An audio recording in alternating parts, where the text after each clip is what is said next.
Hey guys, Thomas from Team Sakurasu here, coming at you with another discussion video. It feels like it's been a while since I've had a discussion video.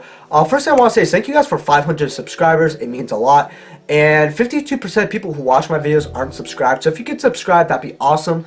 Also, if you can leave a like, and if you want to support the channel in any way, shape, or form, and you use TCG Player, please use my affiliate link in the description below. Part of what you spend will go back into me basically, to no additional cost to you, and it would really help me out. So if you're buying off TCG Player, please use my affiliate link. So getting right into it, the first reason I believe Ignition Assault failed as a set is because of the 3 archetypes that were coming out. And the 3 archetypes that were released were Plunder Patrol, Ancient Warriors, and Ignisters. Now we're going to get to Plunder Patrols. Now first of all, it's a pun. I already hate puns, so I already hated the deck from the get-go. And it is a TCG exclusive for those who didn't know. Now, the issue with Plunder Patrols is that they have a very big consistency issue, along with it's not really a meta deck, right? And players really do like optimizing on consistency, because no one wants to play a brick hand. I've been there, you've been there. And the thing with Plunder Patrol ships is since they debuted in this set, they're not going to get all their support. They're going to get their support in future sets, like Eternity Code. Thing is, until they get that support, a lot of people didn't have too much interest in the deck. Obviously, there were some people who loved it because of the fun artwork that kind of reminded me of Wind Waker. It's kind of like Zelda type games. I don't know why. Like Wind Waker, I don't know why. I think Braum kind of reminds me of that. Might be the only one, but hey, I like the artwork for Plunder Patrols. I'll give it that. With that being said, though, a lot of players also were a little turned off by the fact that the Ultras were short print, the ones that you needed. And then there was also 2 secrets that were pretty cheap after a while, but a lot of players didn't really have too much interest in this deck, it being not meta, along with a lot of players did not like the playstyle. However, you can argue that the deck's a lot better post-Eternity Code, which I agree with. They're getting their consistency issues a bit more fixed. They actually have a card that lets them draw one of the goblin monsters. It's like a girl with a bow. And then you have the new extra deck monster, which is a fusion. I believe it's Lee's or whatever, and it's a good card, but they're also getting some more support. However, I don't think it's still going to be meta defining.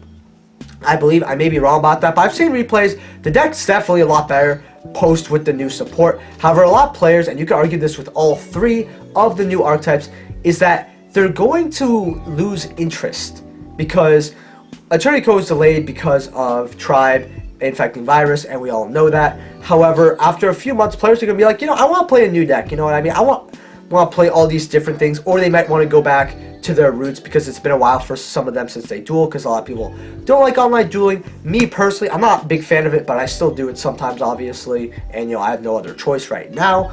But yeah, so we have Plunder Patrols failing, and then let's look at the other 2, which is Ancient Warriors and Ignisters. Now, Ancient Warriors, people have argued that the deck's not really playable until their new support. And honestly, I can completely understand that argument because the deck can't really put out much currently. Like, I've seen it, it can't do much.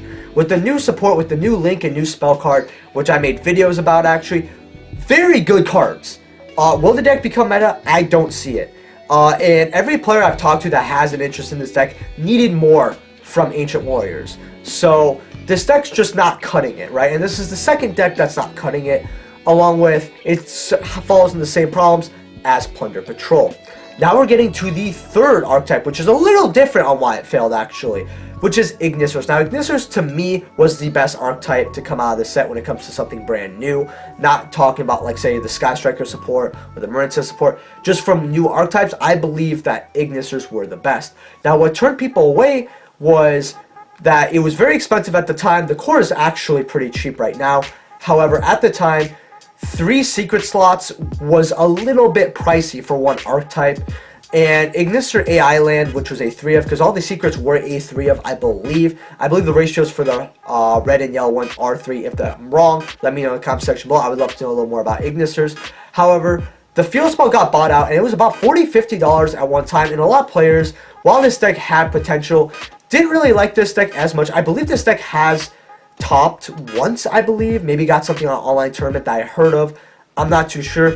However, players who were interested in this deck would rather have used that money that they were going to spend on it on something else, along with being a new deck. A lot of players opted to, hey, this card got bought out. I'm not buying it at these high prices. I'm gonna wait a while. And that by waiting a while, some people may lose interest, which is, I believe, what a lot of people for Ignisters did, because I've known a lot of people who were interested in Ignisters, and they kind of just forgot about it. Well, the deck isn't something like tier 1 status, but the deck is solid, and I believe it does have some tournament success, along with the potential, and I believe the future support, it is getting future support, and if the deck's already at this status, I think the future support may bump it up a little more, so, or most likely will. So seeing that the 3 archetypes Ignisters with only a little bit of tournament success was the only thing that really made an impact when it comes to new archetypes, not new cards like, you know, Lightning Storm. You can see why a lot of players were disappointed. They really wanted a brand new good set out after Rising Rampage and Chaos Impact that would be like, wow, you know, the game's a lot different now, you know, not the same decks, a lot more. But it's not. It was basically the same thing as Rising Rampage, which was not as bad. And then, you know, but basically just like Rising Rampage, Chaos Impact, where the meta didn't really change, maybe just a few cards, like the introduction of Apolos and Rising Rampage, for example. So the second thing I have here is I'm going to talk about I'm going to call it the legacy support here. Now, the legacy support is what I'm just going to say is the support that it has either for older archetypes or archetypes that we didn't really expect, or archetypes we've had for a long time. Now, I'm going to get into it, and I'm going to say Sky Strikers. Now, Sky Strikers got 2 new cards, I believe, which is the Reborn and Sky Striker Rose. Now, these are actually very good cards. Now, you know, the introduction of them isn't broken or nothing, but to the average Sky Striker player, they're good cards. You know, Rose is great. You know, especially Rose. I mean, the Reborn, I think they played one of it. I'm not too sure on ratios with that new card because I kind of stopped following Sky Strikers after Engage got banned. But the deck was really done because this was when Engage was banned. And a lot of players lost interest. So by the time Rose came out and a lot of people were hyped, while the card still held some type of value, Rose itself, it wasn't too much, and it wasn't enough to sell the set because a lot of people were at that point really didn't want to look at Sky Strikers. Now with Widowmaker at 2, a lot more people are looking at it and realizing that the deck still isn't bad, but it needs to be a lot more. You know, if they had 1 Engage, I think a lot of players would just flock to the deck immediately.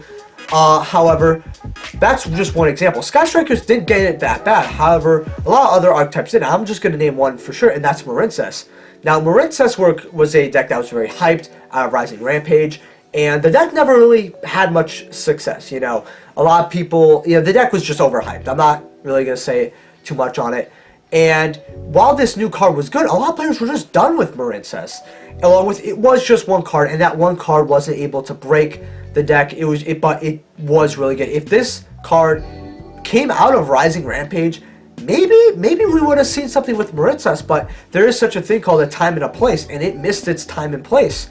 And then you have Unchained, which, again, this has the same issue that Konami's been having for a while, where they like to just fill up the secret slots with one specific archetype. Archetype too expensive, unless it's tier 1, people don't want to play it, and then the prices go down, and it turns into a more sucky set. And we have Unchained support, which was actually quite decent, but I believe the cards are getting out of Eternity Code are a little bit better. I'm not too sure, but a lot of people were done with Unchained, and you combine this with Reason 1. The new sets aren't releasing and are not worth it. You know, when I say releasing, my bad, guys. There's some noise upstairs that was distracting me.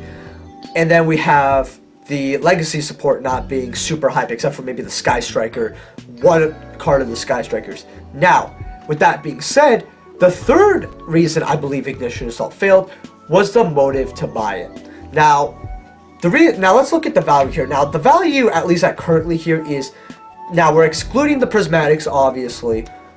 There's Lightning Storm, that is a $100 to $150 card, which is a great card because it is the closest thing we have to Harpy's Feather Duster, along with its versatile, so it can wipe your opponent's monsters if needed to, depending on the situation you're in and when you draw it. However, most players want it for its ability to destroy the back row. Now, obviously, you know, you could just play Raigeki for the first effect, but people are missing the point where it's the versatility along with the back row destruction it has. So it's a very amazing card, honestly, and it's running you $200, $150. And if you want to see success in, you know, pro play tournament or any type of competitive tournament, you'll use this card, like YCS's regionals. Now, except for this one card that is considered, I believe, a staple, what else does this set have? Really, the next card goes down to less than $20. It's a 13, I think it's a Gizmek is a $15 secret, and I believe it's a very good card. I believe it's a bit underrated actually at the moment, but it's a good card.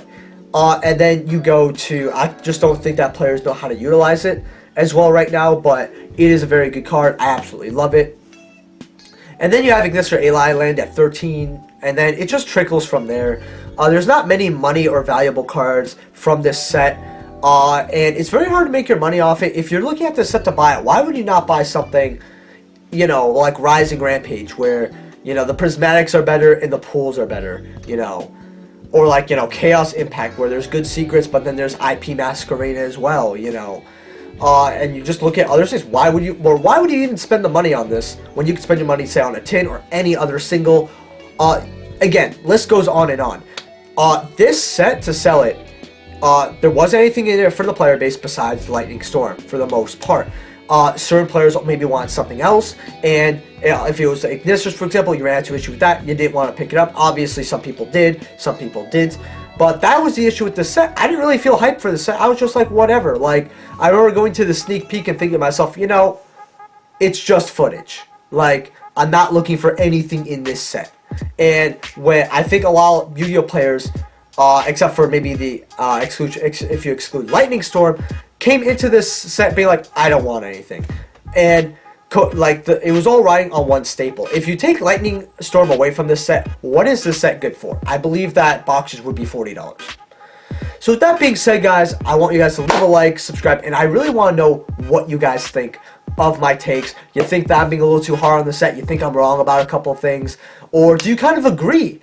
Let me know in the comment section below, and I will see you guys later. Peace.